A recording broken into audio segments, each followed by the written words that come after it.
शुक्रिया vice chairman साहब।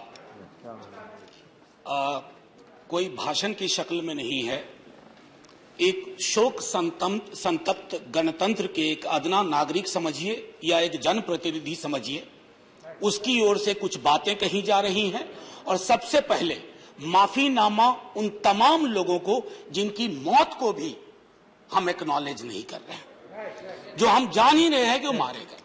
तो ये माफीनामा सर सिर्फ मेरा नहीं है। मैं इसलिए ये बात कह रहा हूं कि मई के महीने में मैंने 6 आर्टिकल लिखे। संसद चल नहीं रही थी, कहां अपनी शिकायत ले जाते, किससे कहते। मुझे भाजपा के मित्रों ने, कई साथियों ने कॉल किया, बधाई दी। मैं उनका भी एहतराम करता हूं और कहता हूं कि ये भरोसा इस सदन का है कि हम सबको एक साझा माफीनामा उन लोगों के नाम भेजना चाहिए जिनकी लाशें गंगा में तैर रही थी। किसी ने कह दिया ये, किसी ने कह दिया वो।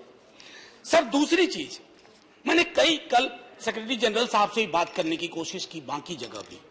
किसी 2 सत्र के बीच में सर 50 लोगों की ऑबिचुअरी आज तक कभी नहीं हुई संसदीय इतिहास में। राजीव सातव की उम्र थी जाने की इस दुनिया से। रघुनाथ महापात्रा जब मिलते थे गले लगाते थे, बोलते थे जय जगन्नाथ। अचानक में वो नहीं है। ये पीड़ा व्यक्तिगत है, आंकड़ा मैं नहीं कहना चाहता हूं, मेरा आंकड़ा, तुम्हारा आंकड़ा। अपनी पीड़ा में आंकड़ा ढूंढिए। एक व्यक्ति नहीं है इस देश में, इस सदन में, सदन के बाहर, उस सदन में जो ये कहे कि उसने किसी जानने वाले को ना खोया हो। सर पीड़ा कह सकता हूं। ऑक्सीजन के लिए लोग फोन करते थे, हम अरेंज नहीं कर पाते थे। लोग समझते हैं सांसद है, ऑक्सीजन पिछा देगा। 100 फोन में पूरे दिन में शाम को बैठ के देखते थे, सक्सेस रेट 2, सक्सेस रेट 3। हमको कौन सा आंकड़ा कोई बताएगा साहब? हमको नहीं, किसी आंकड़े की बात नहीं करनी है। हमें देखना है कि जो लोग गए वो जिंदा दस्तावेज छोड़ के गए हैं हमारे फेलियर का। मैं आपकी बात नहीं कर रहा हूं साहब। आप कहिएगा 70 साल में कुछ नहीं हुआ, मैं उसमें जाना ही नहीं चाहता। ये कलेक्टिव फेलियर है 47 से लेके अब तक की सारी सरकारों का। क्या बना दिया हमने? मुझे पता नहीं था कि अस्पताल और ऑक्सीजन का क्या रिश्ता होता है सर। ईमानदारी से कहता हूं, मैं मेडिकल बैकग्राउंड से नहीं आता हूं। सुबह से लोगों को दिखता था ऑक्सीजन ऑक्सीजन, रेमडेसिविर। मैं तो दवाइयों के नाम तक शुरू में सर प्रोनाउंसिएशन चेक किए कि कैसे उच्चारण करूंगा। ये हालत है। और तब हम आंकड़ों की बात कर रहे हैं, तब हम ये बात कर रहे हैं थैंक यू फलाना साहब, चिलाना साहब। सर मैं यहां से निकलता हूं, बहुत बड़ा विज्ञापन लगा हुआ है, मुफ्त वैक्सीन, मुफ्त राशन, मुफ्त इलाज। सर एक मिनट, मैंने किसी नहीं, please I don't want my time. मैं किसी दल की ओर से आज नहीं बोल रहा हूं। मैं दावे के साथ कहता हूं, मैं लाखों लोगों की ओर से बोल रहा हूं जो यहां बोलना चाहते हैं। अब मेरी बात सुनिए, आज शिकायत नहीं कर रहा हूं आपसे। ये वेलफेयर स्टेट है ना। एक साबुन की टिकिया अगर कोई गरीब गांव में खरीद रहा है ना सर, तो अडानी अंबानी के बराबर का करदाता है। आप उसको कह रहे हो मुफ्त वैक्सीन, मुफ्त इलाज, मुफ्त राशन। नहीं साहब, कुछ मुफ्त नहीं है, उसका स्टेट है। इस वेलफेयर स्टेट का कमिटमेंट है। उसको आप डिनाइग्रेट मत करिए, डेमोनाइज मत करिए, उसे बौना मत बनाइए। ये आग्रह है मेरा।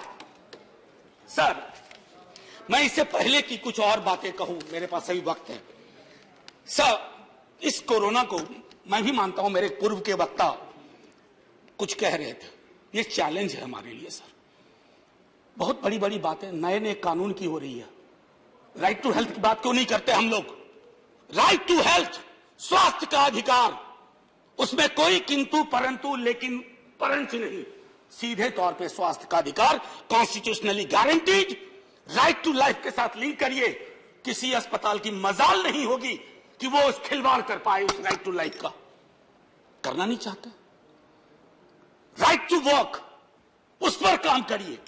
पॉपुलेशन को लेकर के बहुत बातें हो रही हैं साहब। डेमोग्राफी को, डेमोग्राफर्स को छोड़ दीजिए, बड़ा संश्लिष्ट विज्ञान है, लेकिन ये हम कर सकते हैं इस सदन और उस सदन में। Right to life, right to work पर लेजिस्लेशन लाइए ताकि कोई आपदा आए। अभी तो हमारे लीडर ऑफ हाउस नहीं है, नए बने हैं। उनसे मैं कहता, जब वो रेल मंत्री थे, हॉस्पिटैलिटी सेक्टर के लोगों को निकाल दिया गया इसी कोरोना काल में। मैंने लगातार आवाज उठाई, कोई सुनने वाला नहीं है सर, कोई नहीं सुन रहा। अगर आप सांसद की नहीं सुन रहे हैं तो जो छोटे अदना संविदा वाले नौकरी से निकाले गए उसकी कौन सुनेगा सर। एक और अद्भुत चीज हुई इसी कोरोना के दौरान, माननीय उपसभापति महोदय, जब हाहाकार मचा हुआ था हॉस्पिटल के लिए, आईसीयू बेड्स के लिए, दवाइयों के लिए, यह हाहाकार जब मचा हुआ था, उस दौर में सर कई चीजें हुई, जिसमें से एक जो महत्वपूर्ण चीज मैं जिसका जिक्र करूंगा, उस हाहाकार में सरकारें, मैं सिर्फ केंद्र को नहीं कह रहा हूं, कई राज्य सरकारें भी नदारद थी। वो 1.5 महीना कैसे बिताया है इस मुल्क ने। हमारे सदन के कोई लोग बड़ी मुश्किल से बच के आए हैं, मैं नाम नहीं लूंगा। पूरे देश ने वो वक्त कैसे बिताया है, नाइटमेयर की तरह लगता है सर, डरावना लगता है। एक मेरा स्टूडेंट पढ़ा है, वह 37 साल का, हॉस्पिटल का बेड जब तक मैंने अरेंज किया वो दुनिया छोड़ के जा चुका था। मैं इसलिए बार बार इसको इसलिए ये कह रहा हूं कि इसमें व्यक्तिगत पीड़ा को ढूंढिए, तब हम इसका निदान ढूंढ पाएंगे।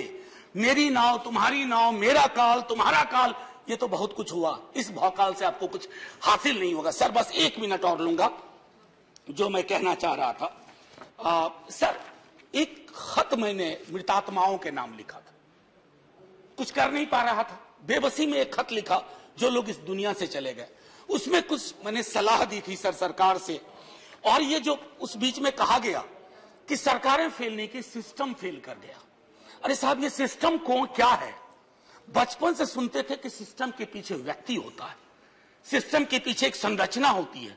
अगर वो सिस्टम फेल किया है, चाहे दिल्ली में या किसी गांव की गलियों में, तो वहां की सरकारें फेल गई। सिस्टम का नाम इसे मत दीजिए, क्योंकि यही वो सिस्टम बनाते हैं। धन्यवाद। और आप बस आखिरी टिप्पणी करने दीजिए। प्रोफेसर धन्यवाद, आपको ज्यादा टाइम दे चुका हूं मैंने। सर बस 10 सेकंड लूंगा। आज जय हिंद बोलने में भी वो खुलूस नहीं आ रहा है जो आम दिनों में हुआ करता है। मैं सिर्फ इतना आपसे आपके माध्यम से कहना चाहता हूं, मैंने एक शिकायत नहीं की सर, किसी से नहीं। किससे शिकायत करेंगे? आहत हूं, जगाना चाहता हूं स्वयं को भी, आपको भी, क्योंकि अगर गंगा में तैरती लाशें, सर जिंदगी में डिग्निटी चाहिए, मौत में उससे बड़ी डिग्निटी चाहिए।